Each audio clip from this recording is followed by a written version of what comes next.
Bien. Bueno, en estos últimos minutos queremos hacer un poquitito un balance de...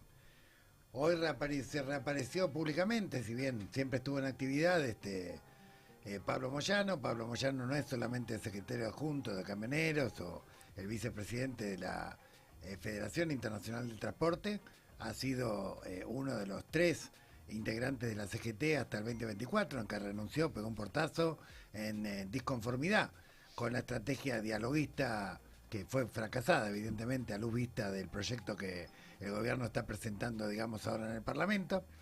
Pero su reaparición, junto con el reagrupamiento que sí me explicó al principio de la editorial de este programa, el reagrupamiento de algunos gremios combativos que en algún momento supieron encontrarse durante la resistencia a las políticas neoliberales de Macri, que tenían reformas laborales similares y que apuntaban más o menos con los mismos objetivos, ahora quizá de un poco más extremos.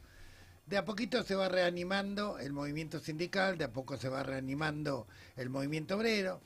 Fue muy emotiva, fue muy emocionante. Cómo recordaron miles y miles de trabajadores la figura de Beto Pianelli. A Beto Pianelli, en tanto que dirigente combativo, en tanto que dirigente democrático, en tanto que dirigente que logró conquistas en muy poco tiempo, digamos, con una lucha decidida de los trabajadores del subterráneo que lograron las 6 horas.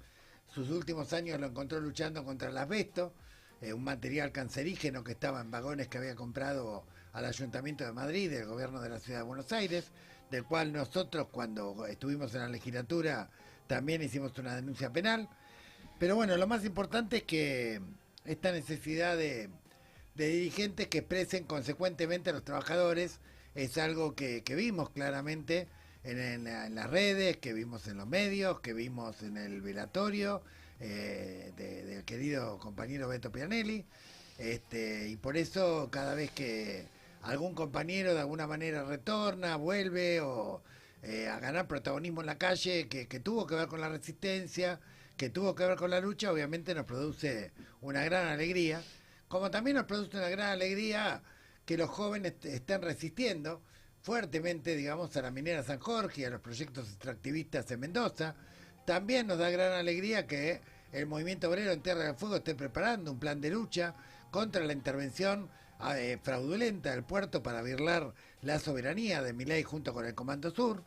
Y como también, obviamente, este movimiento ambientalista, quizá un poco más subterráneo, pero que más temprano que tarde va a tener posición pública, que trata de hacer tomar conciencia respecto a la importancia de la protección de nuestros glaciares. Son todos movimientos que se van concatenando, que en algún momento van a converger en una resistencia y una lucha común. Y mientras tanto, algunas novedades de que al imperio las cosas no resultan tan sencillas. En Minnesota siguen huelgas impresionantes, manifestaciones contra el ICE, contra las Ujú. deportaciones racistas de Donald Trump. También acaba de tener una elección en Texas donde se comió una paliza catastrófica el gobierno de Trump, un distrito que habitualmente tenía buenos resultados y la verdad que le fue bastante mal, como le había ido mal en los anteriores 3 condados en los que le tocó, digamos, desarrollar elecciones. Las malas noticias se van profundizando. Los archivos que se filtraron de el pedófilo y tratante Epstein, digamos, misteriosamente suicidado en una cárcel de máxima seguridad de Estados Unidos, compromete a muchos ricos, famosos y poderosos, y entre ellos se menciona sistemáticamente a Trump. Estamos esperando en estas semanas qué decisión va a tomar el Departamento de Justicia y si esto va a tener consecuencias en términos de un impeachment. Se acerca el 3 de noviembre, parece que falta mucho, pero en realidad al calor y con la vertiginosidad de los acontecimientos, todo está indicando Ujú. que la popularidad de Donald Trump no está muy buena dentro de puertas para adentro, porque además tampoco la economía reactiva demasiado, el dólar está en crisis, la deuda de Estados Unidos es cada vez más grande, se posiciona el bloque de los BRIC, particularmente con China, digamos, y con Rusia a la cabeza.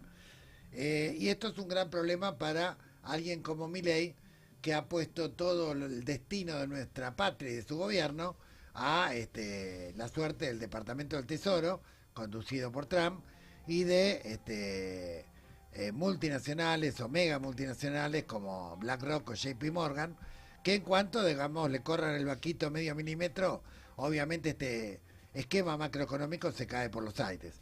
Entonces hay que estar muy atentos a estos movimientos que van encendiendo la llama de la resistencia, que van llamando a reconstruir la fraternidad, la solidaridad en la lucha. Así nació, recordaba muy bien Pablo Moyano, el 21F. El 21F nació en un momento donde parecía que estaba todo perdido. Macri acababa de ganar las elecciones intermedias, iba por una reforma previsional, iba por la reforma laboral, iba por un ajuste fiscal también en las provincias. Se desarrolló aquella histórica marcha el 21 de febrero del 2018, en la cual, para sorpresa de muchos y muchas, 500.000 de trabajadores y trabajadoras ocuparon la 9 de julio. A partir de ahí, como reguero de pólvora, crecieron más de 60 multisectoriales, con más de 2.200 organizaciones políticas, sindicales, sociales, aborígenes, feministas, de todo tipo, digamos, confluyendo en un programa, confluyendo en congresos históricos como fue el de Atlanta en agosto del 18 o el de Ferro en febrero del 19.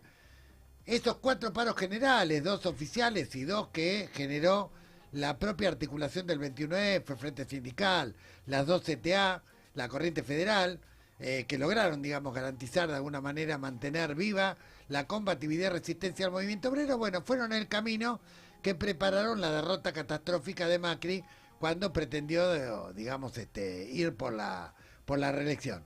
Estamos convencidos que hay que alimentar estas semillas que se están sembrando ahora, que están empezando a surgir, contra la reforma laboral, contra el extractivismo, contra la enajenación de nuestra patria, contra el incendio, digamos, de los bosques para después venderlos por 2 pesos con 50 y extranjerizarlos, contra la intervención de un puerto estratégico bioceánico y con salida a la Antártida que afecta gravemente nuestra soberanía, esa intervención por parte de intereses extranjeros.